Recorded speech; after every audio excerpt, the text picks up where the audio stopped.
Halkan sana gammachuudhaan bakkan buleen beeku.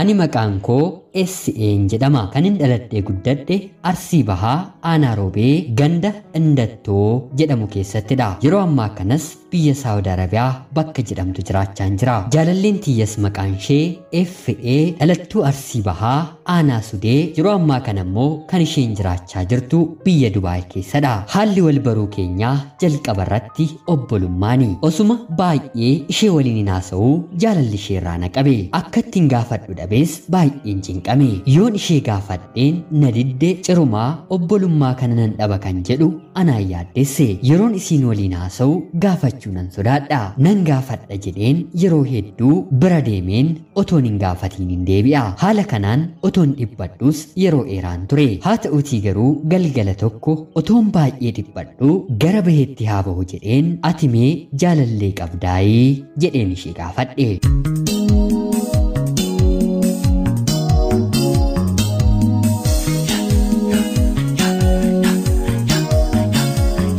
Isheenis naaf deebitee sin jaalladha jedhama malee jaalallee qabdaayii jedhanii naman gaafatanii haa ta'uutii garuu ani jaalallee hin qabu jettee dogongora koof na sirreessitee gaaffii koofis deebii karaa na qabsiisu naaf laatte. Anis sanaan booddee nama jaallatan gaafachuu waan sodaataniif malatu nama jalaa badaa otoon sammuu kiyya keessatti joonja'uu jecha kanan siif baasee yoo natti mufatte immoo dhiifamaa namni jaallate gowwaadhaa maaliree yoo kana ta'e ani soo jaalalleen qabu waliin yoo taane rakkoo maalii qabaa jedheen ishee gaafadhe. Hammuman gaaffii jaalalaa afaan koo keessaa baafadhutti hollannaan qaama koo baay'ee dabale. Arrabni koos hollachaa isheetti dubbate. Hamma isheen sekeendii deebii kana naaf laattuttis keessa kiyyatti miira gaabbii maafan gaafadhe tarimmoo natti mufattee obbolummaa kanayyuu na dhawwat kan jedhu sardee yaanni 99 sammuu kiyya keessatti dhufe. Haa ta'uutii garuu isheen battaluma afaan ishee keessaa naaf deebistutti tole rakkoo maalii maal qabaree anaaf sii wajjin taane wal madaalla'oo jettee naaf himte. Yeroo kanarraatii kaasees miira koo keessatti dhangala'aa addaatu facaafame. Hormooniin gammachuu rifeensa mataa kiyyaa hanga qeensa miilla kootti weerare. Erga isheen naaf deebistee boodas waantan isheetti dubbadhes waanan jedhes hin beeku. Gammachuun hedduu na macheesse. Galgala sanas bakkan turee fi eessatti akka isheen naaf deebiste hin beeku. Kana duratti dubartoota hedduu waliin maxxanee waliin haasa'ee taphadhus akka ishee kanaatti garuu miirri natti dhaga'ame hin beeku. Keessi koo obsee kan argate jecha dubbii ishee tole jedhuunis gaaddisa qabbana guddaatti kan kufe erga isheen jecha kana naaf deebisteeti. Abjuun kiyyas dhugaa ta'een hidhate. Sanaan booddees anaaf isheen jaalallee gaarii waliif taane. Yeroodhaa gara yeroottis galaana jaalalaa keessatti wal darbachaa waliin daakaa bashannanaa qurxummii jaalalaa qilleensan arganne bishaaniin sooramtu fakkaanne. Al takkaas qilleensi gidduu keenya galeen beeku.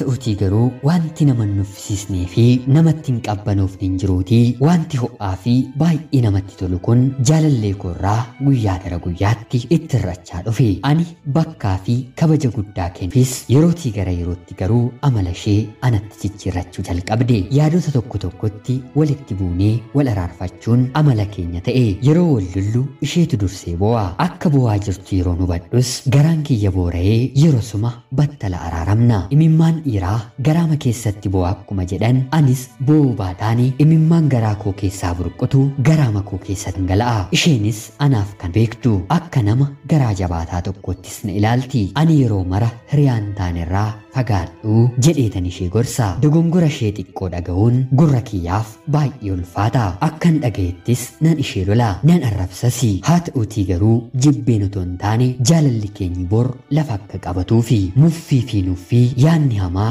gidduu keenya toongaliin galmaan akka geenyuuf jedheeni yeroo dheeraaf ishee gorseen yeroo isheen naaf dhageessuu diddu yookiin immoo bultee gorsa kiyya balleessitu nan ishee arrabsa sirraa'ee jedheen hedduu isheetti qama jaalala guddaas har'a isheef hin qaba haa ta'uutii garuu yeroo hedduu amala gaariin taanitti deebitee hedduu na rakkisti obboloota keellee na barsiisi yeroon jedhuuni har'a bor utuma jennuu ji'oota hedduu waliin dabarsine yeroo tokkos sooma booddee walnan si barsiisa naan jettee sooma baasnes wal kaadhimmanna naan jettee haa ta'uutii garuu lamaan saayyuu na diddee yeroo hedduus irra deddeebiseen ishee karaadheera haa ta'uutii garuu hanga har'aatti jaalalleen koo deebii quubsaa naaf hin laanne har'a bor bor iftaan naan jetti kun immoo anaan baay'ee na nuffisiiseera dhiisuufis akkattan ishee dhiisu dhabe boossee garaa kiyya laaffisatti amma garuu haasoon keenya jijjiiramee jaalala keessaa baheera wal dhiisneerras waliin jirras jechuun namatti ulfaata mee hiriyoonni koo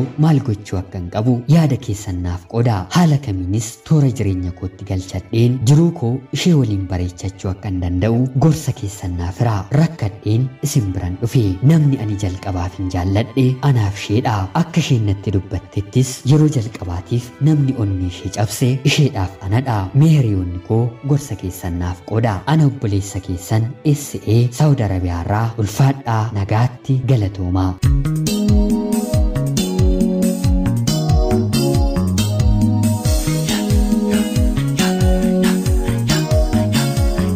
Yooyyaa ashamaa akkam jirtu kabajamtootaaf hordoftoota qophii Oromiyaa 24 nagaaf jaalalli tokkummaan bakka jirtan hundaatti hunda keessaniif yaa ta'echaa guyyaa har'aa xalayaa obboleessi keenyi SE Saawud Arabiyaarraa nuuf erge isiniif hin ka'a akka isin irraa barattaniif hubannoo cimaarraa argattan homaa shakkii tokko qabu obboleessa keenya ergaa kee kana nuun ga'uu keetiif guddaa galatoomi siin jenna kabajamtootaaf hordoftoonni qophii Oromiyaa 24 illee yaada jajjabinaa obboleessa keenya utubee jireenya isaa borii haala gaarii fi kallattii gaarii ta'een isa qabsiisu akka qooddanii fi kabajaan isan gaafadha egaa xalayaa kanarraatii wanti guddaan hubannu yookiin immoo rakkoon gidduu isaanii jiru akka ani hubadhetti iftoominadha iftoomina jechuun guyyaa borii waliin qabaataniif ifa ta'anii keessa ofii wal argisiisudha yoo kuni ta'uu baate jaalala siin jedhamu rakkoowwan garaagaraa gidduu isaaniitti akkuma amma hubachaa jirtan uumamuu ni danda'a rakkoo kana immoo furuudhaaf walitti dubbachuun dirqama yookiin waliin taanaa yookiin immoo gargar baanii lamaan keenyayyuu carraa gara biraa yaalla jechuun wanta jala muramee walitti himamuu qabudha obboleettii keenyaaf